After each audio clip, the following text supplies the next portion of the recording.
Hello guys, आपका मेरे channel smart study में स्वागत है। आज हम राज्य शैक्षिक अनुसंधान एवं प्रशिक्षण परिषद के द्वारा दी जाने वाली गतिविधि पत्रक नंबर 9 करेंगे, जो कि क्लास 6 to 8 की है। ये गतिविधि पत्रक activity sheet 6 class, 7th class और 8th क्लास के लिए कॉमन है। ये वर्कशीट 27 जनवरी 2022 की है। तो देखो 26 को क्योंकि आपका हॉलीडे था, इसलिए 26 की वर्कशीट नहीं आई है। ये वर्कशीट है 27 जनवरी 2022 की।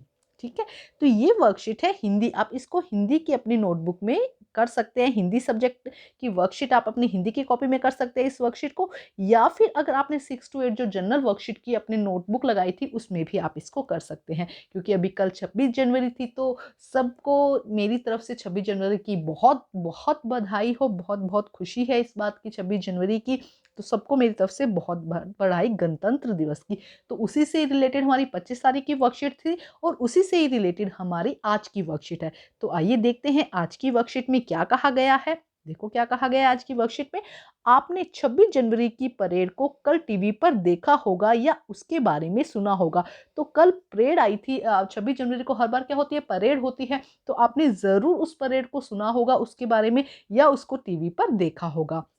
हमारे देश का संविधान 26 जनवरी 1950 को लागू हुआ था। इसी खुशी में हम हर साल गणतंत्र दिवस के रूप में मनाते हैं। तो गणतंत्र दिवस क्यों मनाया जाता है? क्योंकि 26 जनवरी 1950 को हमारे देश में कानून लागू हुआ था, संविधान लागू हुआ था, और उसी खुशी में हम क्या करते हैं, ये देखो इस संविधान की बुक दी गई है, भारत का संविधान। संविधान एक्चुअली है क्या, एक संविधान की बुक उस दिन से लागू की गई थी। तो उसी खुशी में हम क्या मनाते हैं, गणतंत्र दिवस मनाते हैं। भारत का संविधान बनने में 2 साल 11 महीने और 18 दिन का समय लगा था। तो बहुत इंपॉर्टेंट क्वेश्चन है, कितना टाइम लगा था? 2 साल 11 महीने और 18 दिन का समय लगा था। देखो ये पिक्चर जिसमें भीमराव अंबेडकर जी बुक दे रहे हैं, जिसमें क्या है, संविधान की बुक है, जो क्या है, हमारा भारतीय संविधान है। ठीक है, तो कितना टाइम लगा था इसके अंदर? आपको ये जनरल नॉलेज होनी चाहिए। 2 साल 11 महीने और 18 दिन का समय इसको पूरी बुक को बनने में लगा था। अब देखते हैं आगे क्या कहा गया है। देखो, पूरे देश में गणतंत्र दिवस के उपलक्ष्य में अनेक कार्यक्रम आयोजित किए जाते हैं। तो जब आपने परेड देखी होगी तो अलग अलग झांकियां निकाली जाती है। गणतंत्र दिवस में अलग अलग राज्यों से झांकियां निकाली जाती है। तो आई होप कि आपने जरूर वो झांकियां देखी होंगी। तो देखो क्या होता है, अलग अलग अलग राज्य से अलग अलग झांकियां निकाली जाती है।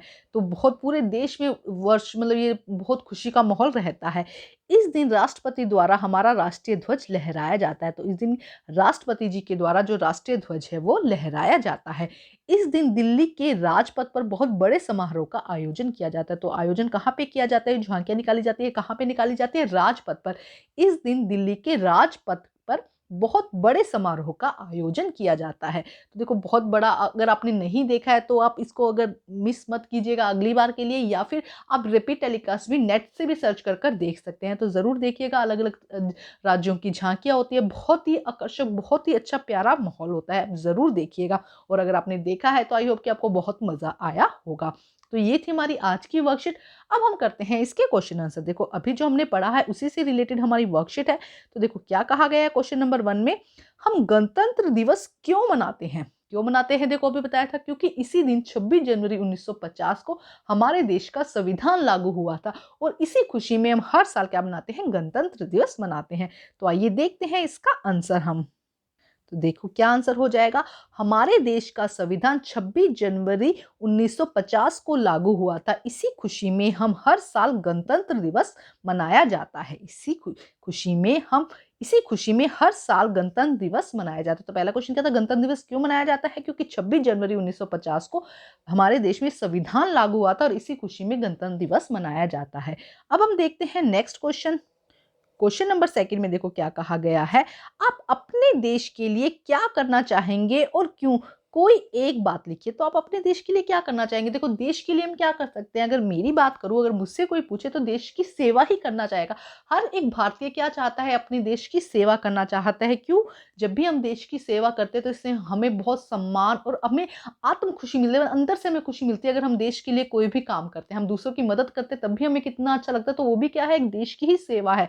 तो देखो आप क्या करना चाहेंगे, देश की सेवा करना चाहेंगे। क्यों? क्योंकि इससे हमें बहुत ही खुशी और सम्मान महसूस होता होता है।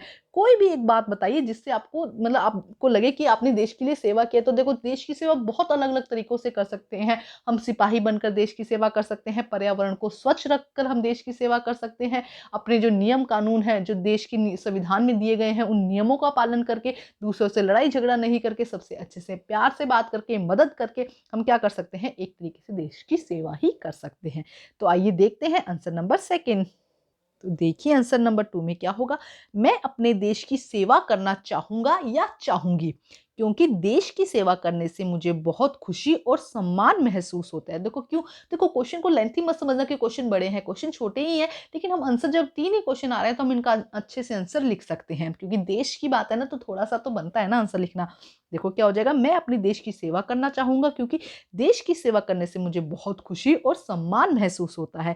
मैं देश की सेवा सिपाही बनकर, पर्यावरण को स्वच्छ रखकर और संविधान के नियमों का पालन करके कर सकता हूँ। मतलब ज़रूरी नहीं है कि भई गोली ही खानी है, बस वो करना है। किसी भी तरीके से आप अपने तरीके से पर्यावरण को स्वच्छ करके, कचरा ना फैलाकर, दूसरों से सभ्य तरीके से बात कर कर, दूसरों से मदद कर कर भी आप क्या कर सकते हैं, देश की सेवा कर सकते हैं। तो ये हो जाएगा आंसर नंबर सेकंड। अब हम देखते हैं नेक्स्ट। प्रश्न नंबर 3 में देखो क्या कहा गया है, निम्नलिखित शब्दों को शामिल करते हुए एक छोटी सी कहानी लिखें, अपने शिक्षक, शिक्षिका, अभिभावक को दिखाएं और उन्हें सुनाएं। तो क्या करना है, एक कहानी लिखनी है। शब्द कौन से हैं, विद्यालय, बच्चे, झंडा, देशभक्ति, शपथ, खुशी और सम्मान। ये कुछ कॉमन से शब्द दिए गए हैं। गणतंत्र दिवस पर ही लेकर हम एक छोटी सी कहानी बना देते हैं और उस कहानी को क्या करना है, आपको अपने टीचर्स के सामने, अपने पेरेंट्स के सामने उनको सुनाना है और उनको दिखाना है कि कहानी किस, और चाहो तो कहानी के साथ एक झंडा भी बना देना, ये और भी अच्छा लगेगा, बहुत ही ज़्यादा अट्रैक्टिव लगेगा। तो आइए देखते हैं इस क्वेश्चन का, क्वेश्चन नंबर 3 का आंसर। तो आइए देखते हैं आंसर नंबर 3। हमें क्या करनी है, एक कहानी बनानी है। जो भी वर्ड्स दिए गए थे उन वर्ड्स को चूज़ किया हमने और एक कहानी बना दी। ये मेरे शब्दों में कहानी है, आप अपने शब्दों में यहाँ पे कहानी बनाइएगा। देखिए कहानी क्या है, हमारे विद्यालय में गणतंत्र दिवस बहुत खुशी के साथ मनाया गया। झंडा फहराया गया, बच्चों ने देशभक्ति गीत भी गाए, हम सभी ने देश का सम्मान करने और नियमों का पालन करने की शपथ भी ली। तो देखिए शब्द जो उसमें दिए गए थे हमने उनको अच्छे से यूज़ किया है। आप चाहें तो और अच्छे से शब्द और नए तरीके के शब्द यहाँ पर यूज़ करके अच्छे से और भी इसको क्या कर सकते हैं, ये सब अच्छी सी और कहानी बना सकते हैं। ये तो सिर्फ़ एक एग्ज़ाम्पल के तौर पे मैंने आपको कहानी बताई। आप यहाँ पे और भी अच्छी कहानी और भी अच्छे शब्दों का यूज़ करके बना सकते हैं। तो ये थी हमारी बहुत ही आसान सी, इंटरेस्टिंग सी वर्कशीट, एक्टिविटी शीट। इस एक्टिविटी शीट को आपको करना भी है और लाउडली रीड भी करना है, ज़ोर-ज़ोर से बोलना भी है, क्योंकि ये रीडिंग कैंपेन चल रहा है, तो उसमें क्या है, आपको अच्छे से रीडिंग करना सिखाया जा रहा है। तो ये बहुत ही आसान सी वर्कशीट थी। वर्कशीट को कंप्लीट करके अपने टीचर को ज़रूर चेक करवाइए और प्लीज़ आपको क्या करना है, अगर मेरा समझाया हुआ आपको समझ में आता है तो वीडियो को लाइक कर दीजिए, चैनल को सब्सक्राइब कर दीजिए और अपने फ्रेंड्स में शेयर ज़रूर करिएगा। और प्लीज़ मेरे चैनल को लाइक कीजिए, सब्सक्राइब कीजिए और शेयर कीजिए। Thank you guys.